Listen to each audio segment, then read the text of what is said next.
বিসমিল্লাহির রহমানির রহিম। আসসালামু আলাইকুম। আপনারা চিন্তা করে দেখেন, এখনো স্পেন ওয়ার্ল্ড কাপ জিতেছে কিছুদিন হয়েছে। কালকে স্পেন এবং ফ্রান্সে যেই আগুন লেগেছে, 2.5 লাখ লোককে অন্য স্থানে পাঠানো হয়েছে। আর লোকজন বলছে হঠাৎ করে আগুন লেগেছে, আমরা জানতে পারি নাই। আর ঘর বাড়ি ছেড়ে সবাই অন্য স্থানে পরিবর্তন হচ্ছে। আর এসব অবস্থায় ফ্রেঞ্চ মিলিটারি এয়ারক্রাফট গিয়ে গিয়ে আগুন নিভাচ্ছে। আর এটা এতটা ভয়ঙ্কর আগুন কেউ জানতেই পারেনি। আর এই আগুন কিভাবে লেগেছে এবং কিভাবে পুরো ইউরোপে ছড়িয়ে পড়ছে। আর এই আগুন এখন ইটালিতেও লেগেছে, স্কটল্যান্ডেও লেগেছে। আর বিশেষ করে আপনারা এই কথাটা বুঝুন, রিসেন্টলি স্পেন যে ওয়ার্ল্ড কাপ জিতেছে, এটা না ইসরায়েল চেতো, না আমেরিকা চাইতো, না লুকিয়ে থাকা শক্তিগুলো চাইতো। আমরা ফাইনালে দেখেছি যেভাবে স্পেন ডমিনেট করছিল। আর মেসি এবং তারা যেভাবে নোংরামি দেখিয়েছে, সেগুলো সারা দুনিয়া দেখেছে। এই কারণে স্পেনের বিরুদ্ধে তাদের ঘৃণা কাজ করে। কারণ স্পেন যেভাবে স্ট্যান্ড নিয়েছিল ইসরায়েলের বিরুদ্ধে, আপনারা চিন্তা করতে পারবেন না। এই জন্য ওকে প্রাইস পে করতে হচ্ছে। এখন তাদের জঙ্গলে আগুন লেগে গিয়েছে। এখন এই আগুনের অবস্থা এটা যে, আপনারা মনে করে দেখেন, যখন তুর্কিতে আগুন লেগেছিল, আমেরিকাতে আগুন লেগেছিল, তখন তুর্কি 200 জন লোক ধরেছিল। তখন তারা বলেছিল আমাদের তো বলা হয়েছিল বাইরে থেকে আগুন লাগাতে।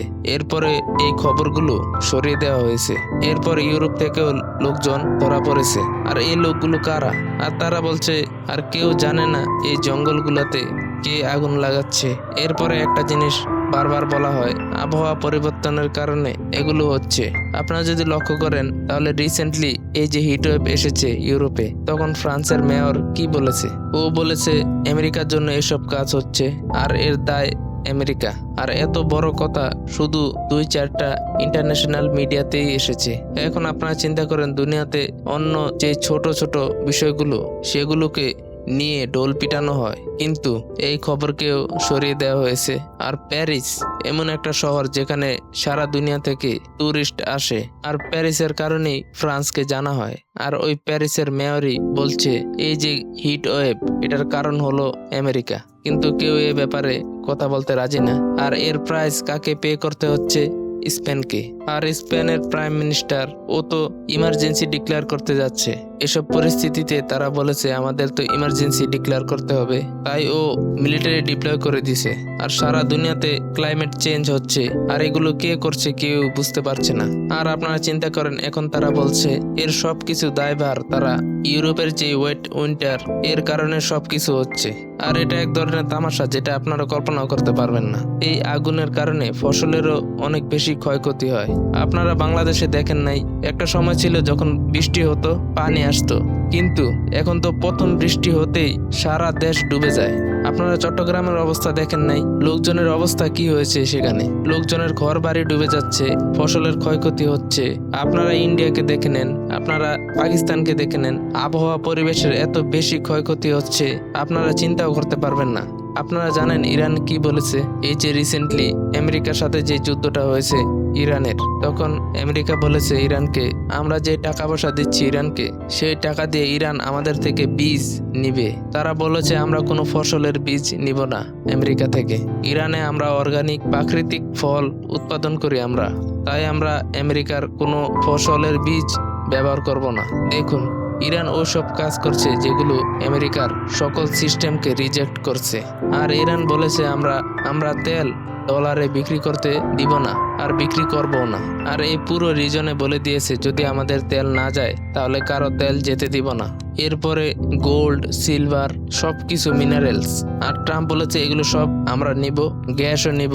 ও বলেছে ইরানের মধ্যে যা কিছু আছে সবকিছু আমাদের। আর এখন আগুনের যে অবস্থা, আর এরকম ভেনেজুয়েলার সদরকে যখন ট্রাম্প উঠিয়ে নিয়েছে, এরপর আজকে আপনারা দেখেন ভেনেজুয়েলার যে সদর আছে বর্তমানে, সেটা কে? সেটা ইসরায়েলের অনেক ঘনিষ্ঠ। তো আপনারা আন্দাজ করতে পারবেন, আজকে যদি ইরান সারেন্ডার করে দেয়, আত্মসমর্পণ করে দেয় ইরান অনেক শর্তে, যেটা আমেরিকা বলে, আপনারা চিন্তাও করতে পারবেন না এদের সাথে বাকি অবস্থা কি হবে। এখন এই যে পুরো খেলা, এই খেলার মধ্যে কেউ বলতে চাচ্ছে না এই আগুন লাগাচ্ছে কারা, কে লাগাচ্ছে আগুন, আর এদের পিছনে কারা আছে। আর এদের কাছে এগুলো জিজ্ঞেস করার মতো কেউ নাই। আর ইউরোপের অবস্থা এটা যে ইউরোপে অনেক বেশি গরম পড়ছে, আর ইউরোপ ডিজাইনই এরকম ভাবে হয়েছিল যাতে করে উইন্টারকে ট্যাকেল করতে পারে। আর এটা কি হয়েছে 1200-1400 বছর পর আবহাওয়া পরিবর্তন হয়ে গেছে, আর এত ভয়ঙ্কর ভাবে গরম পড়ছে। আর বৃষ্টি যখন হয় অদ্ভুত ভাবে হয়, আর গরম যখন পড়ে অনেক বেশি গরম পড়ে। আর যে ফ্রুট সেটার মধ্যে ওইরকম ভাবে রস পাওয়া যায় না। আর যদি আপনারা ইরানের ফ্রুট খান তাহলে তাদের মধ্যে ভিন্নতা পাবেন, একটা হিউজ ডিফারেন্স পাওয়া যাবে। আর বাকি জায়গায় যে বীজগুলো আসছে তাও আপনাদের সামনে, আর এগুলো ধীরে ধীরে সারা দুনিয়ার উপর প্রভাব ফেলছে। আর আপনারা এটা কল্পনা করে দেখেন, স্পেনের প্রাইম মিনিস্টারকে নেতানিয়াহু হুমকি দিয়েছে, আর ও বলেছে আপনারা দেখবেন আমরা এর সাথে করবোটা কি।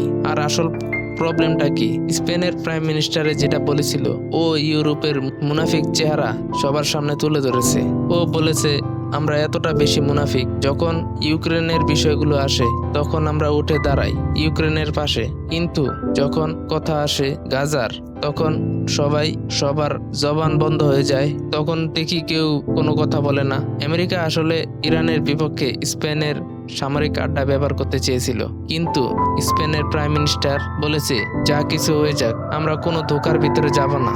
এর আগের বার তুমি আমাদের ইরাকে নিয়ে গিয়েছিলে, ওখানে নিউক্লিয়ার হাতিয়ার আছে সেজন্য, কিন্তু তারপর কিছুই পাওয়া যায়নি। এই কারণে আমরা এবার আর ধোকা খাবো না।